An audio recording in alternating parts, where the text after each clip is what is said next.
Hi everyone, I'm Shane Stevenson, Director of Museum Collections and Curator here at the Buffalo Naval Park. And we're kind of plowing right through with the 28 and 28, and I hope you've enjoyed all the videos and the live sessions that Stephen Tedesco and I have done. We thank you for your support.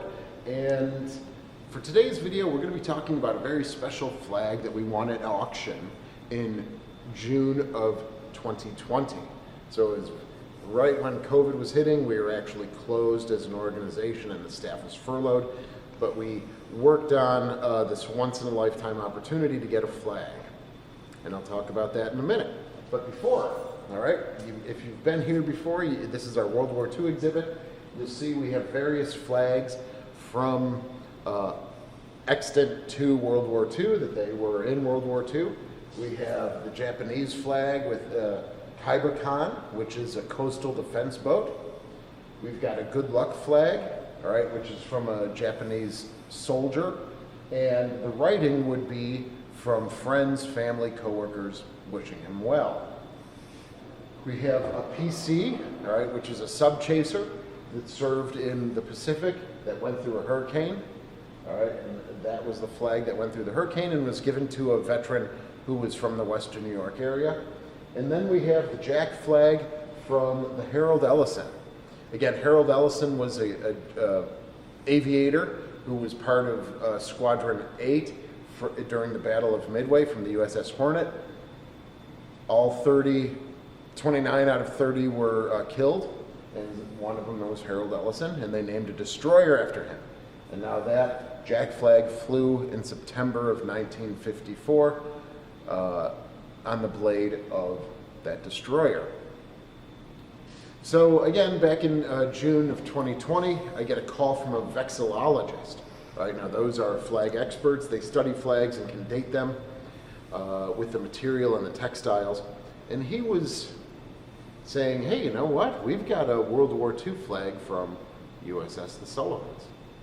And I jumped. I said, oh boy, you're talking to the right person, especially if you want that price to go up. All right. So what I did was I reached out to Paul Marzello, our president and CEO, and the board, and said, well, hey, we have a once-in-a-lifetime opportunity to get something that flew on the Sullivans during World War II. All right, so if we take a peek, well, to summarize that, we went to auction. I won the lot. We got the winning bid.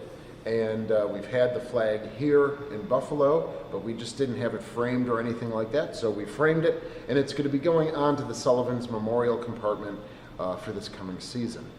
All right, so you'll be able to see it up close. Like the coastal defense ship, the Kaibakan from the Imperial Japanese Navy, and the Jack flag from the Harold Ellison, there's writing on the hoist end. All right, and a lot of times ships would do that. They would write where the ship came from, and with the Harold Ellison, it says September of 1954, so we know exactly when it was flying on the ship.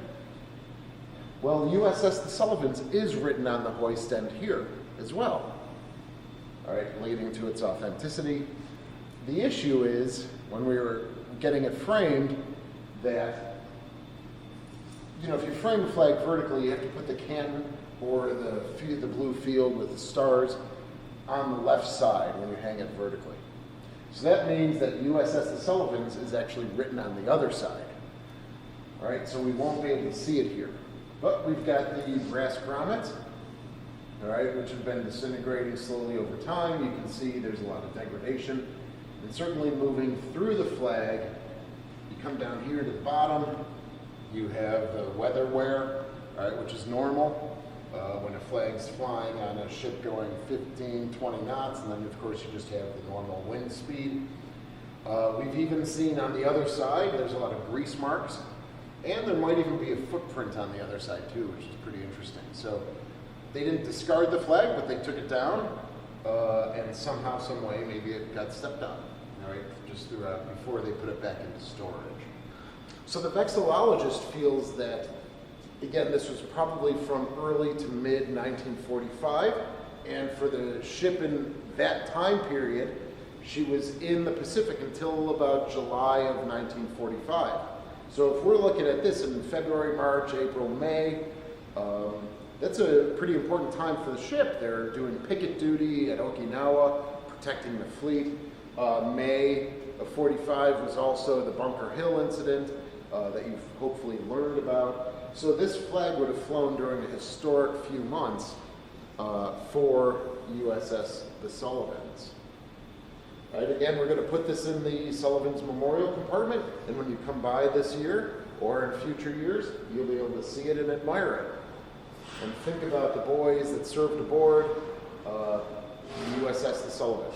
Thanks for watching, everyone. I hope you've been enjoying again the 28 and 28, and check back tomorrow for another video. Thanks so much.